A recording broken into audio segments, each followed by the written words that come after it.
Have you ever been really, really hungry? No, I mean the kind of hungry where your stomach feels like it's trying to have a conversation with you. For most of us today, true hunger is a temporary feeling, quickly solved by opening the refrigerator and visiting a grocery store. But the world wasn't always like this. When the Brothers Grimm collected folk tales in the early 1800s, life was much harsher than it is today. Families often faced genuine starvation during long winters or times of famine. Children went to bed hungry, and parents made desperate choices just to survive. Many of Grimm's stories reflect these harsh realities, and they can be frightening and even maybe sometimes morbid because they came from a time when life and death struggles were part of everyday existence. Hansel and Gretel is one of their most famous tales, speaking to both the very real fear of starvation and the incredible resilience of children. As we journey into this story, remember that while parts may seem scary, they reflect truths about human experience that children throughout history have faced with remarkable courage. So, close your eyes and open your imagination, and let's journey into the deep, dark forest together.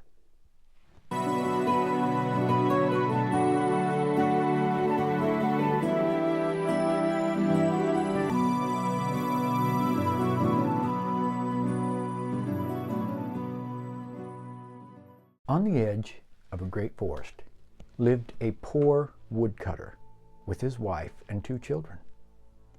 The boy was called Hansel and the girl Gretel. The family had very little to eat, and when a terrible famine spread across the land, the woodcutter could no longer provide even their daily bread.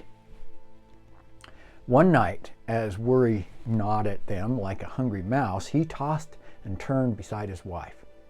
"What will become of us?" he whispered, his voice breaking. "How can we feed our poor children when we barely have enough for ourselves?" His wife, who was not actually the child's birth mother, she was her stepmother, she whispered back, "Listen to me. Tomorrow morning we'll take the children deep into the thickest part of the forest.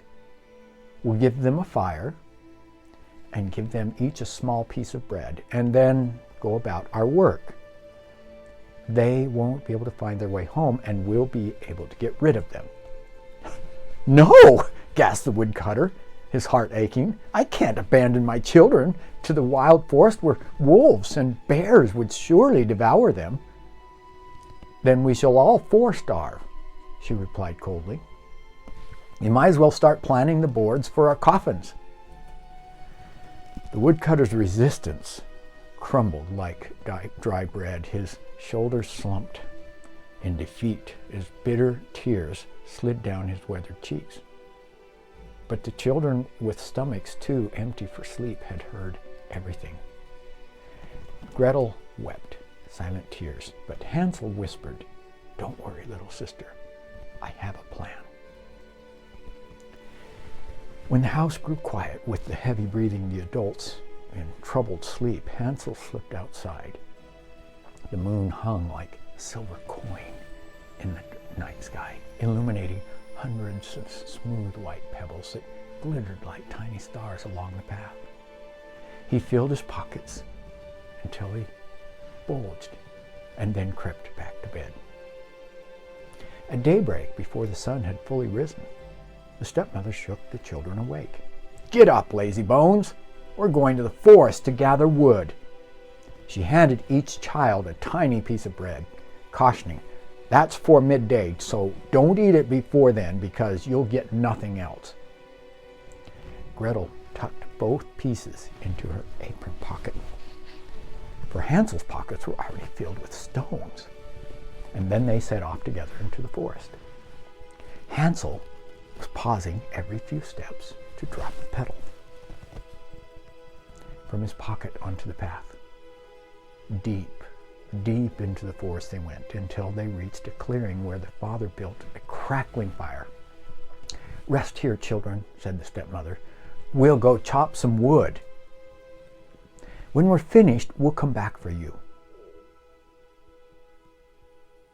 Hansel and Gretel sat by the fire, and when midday came, they each ate their small piece of bread.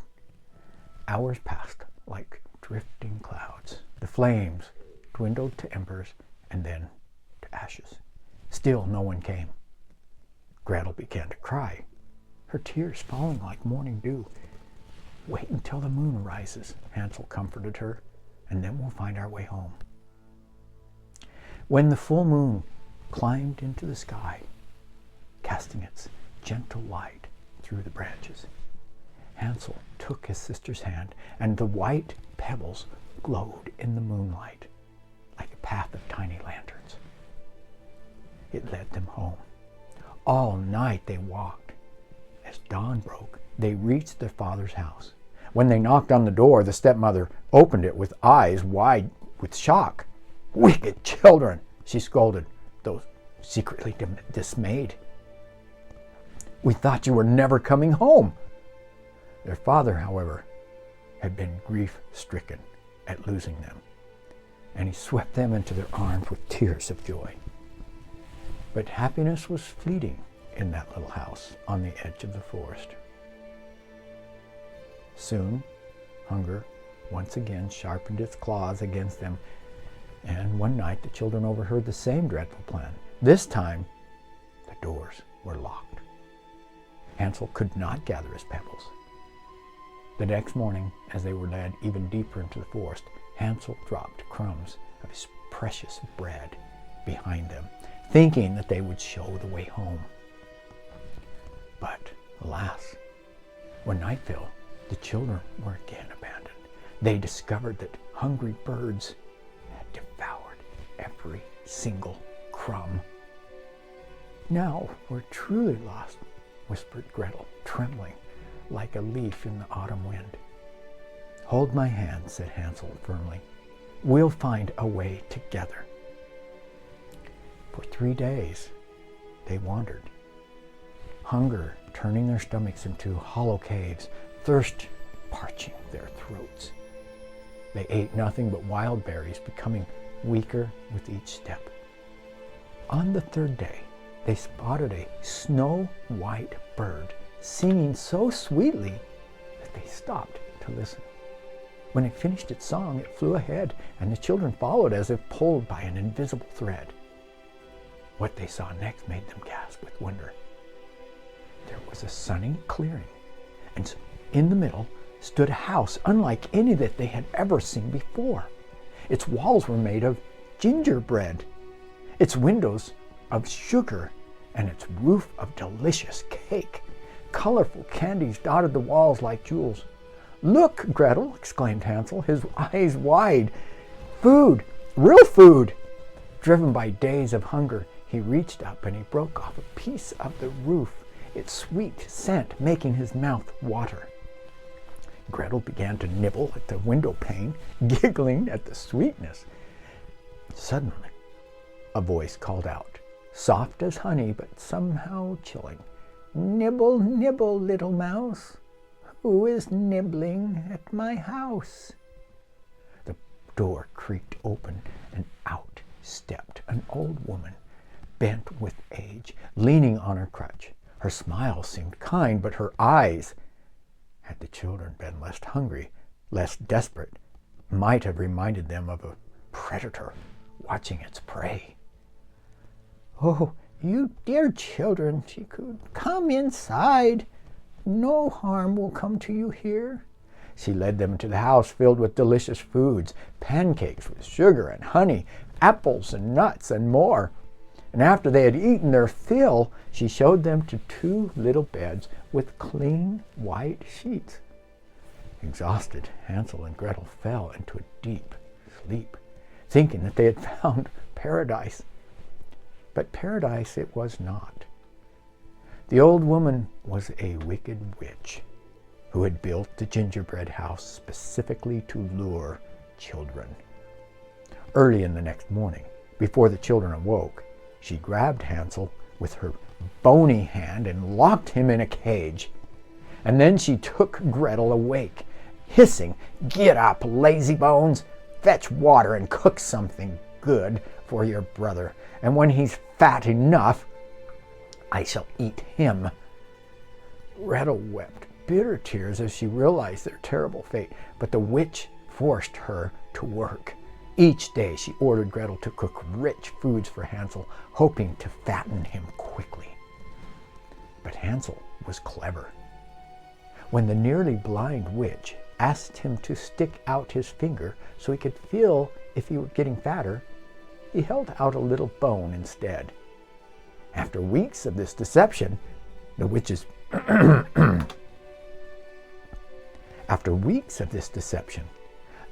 patience ran out. "Fat or thin," she muttered, "I shall feast today."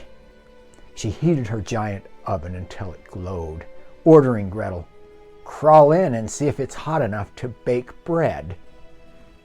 But Gretel understood the wicked witch's plan. "I don't know how," she said innocently. "Show me first." The irritated witch poked her head into the oven to demonstrate. Quick as lightning, Gretel gathered all her courage and pushed her with all her might, shoving the evil woman inside. She slammed the iron door shut and bolted it tight. With trembling hands but determined heart, Gretel freed her brother. And as they embraced, they discovered the witch's cottage contained chests of pearls and precious jewels. They filled their pockets and then fled from that terrible place. They walked for hours, eventually finding a river. With no bridge to cross, they might have been stranded, if not for a kind white duck who carried them across, one at a time. At last, the trees began to look familiar. With lightened hearts, they ran faster and faster until suddenly, there it was, their father's house. They burst through the door to find him alone, thin and grief-stricken. Their stepmother had died, and he had known no peace since losing his beloved children. "Father!" they cried, throwing themselves into his arms. Tears of joy streamed down his weathered face as he held them close. "My children, my precious children! How did you survive?" When they emptied their pockets of jewels and told their extraordinary tale, the woodcutter wept anew. Never again would hunger haunt their door. Never again would they be parted. And so they lived together in happiness and peace, their trials behind them, their bonds stronger than ever before. You know, hunger and other serious trials can make us do desperate things. It can cloud our judgment and test our character. In our modern world, we're fortunate that most of us don't face that kind of starvation that Hansel and Gretel did. But the story does remind us that even in our darkest moments, cleverness, courage, and sticking together can help us overcome tremendous challenges. What would you do if you had been Hansel and Gretel? Would you have been brave enough to push the witch into the oven? Or clever enough to outwit her with a bone? I'd love to hear your thoughts in your comments below. If you enjoyed this journey into Brothers Grimm's enchanted and sometimes frightening forest, please like this video and subscribe to the Fireside Storyteller. Every week we gather here to share tales that have stood the test of time, stories that teach us about courage, kindness, and the power of working together. Until next time, may your path always be clear. May you never have to face a witch's oven. We'll see you by the fireplace next week.